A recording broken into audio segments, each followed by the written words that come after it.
یک دونه کندور خوردنی، کندور درست تلخه، بندازید دهانتون هیچی نخورید. آن کندور که در لای دندانها جویده میشه گازی رو تولید میکنه، مغز رو هوشیار میکنه، چرخه رو برکت در میاره، انگاری شوک میده، مغز رو بیدار میکنه، روح رو احیا میکنه. عرض کردم هر چیزی در بعد 3 2 حالت داره، بعد فیزیکالی و بهرهای فیزیکالی و بعد متافیزیکی و بهرهای متافیزیکی. کندور یکی از ایناست. در تمام روز این 2 تا انگشتی که هست، لمس رو با اینو داشته باشید محل کار، سعی کنید اینا رو برام برسونید. بدن ما یک سیستم الکترومگنت و یک سیستم فرستنده گیرنده بسیار قدرتمند داره. این هم داستانی داره، دلایل متافیزیکی داره.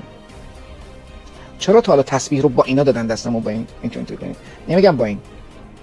چرا خیلی از کارتون و فیلم‌ها ساخته شده؟ بپرسی خوشم نمیدونه.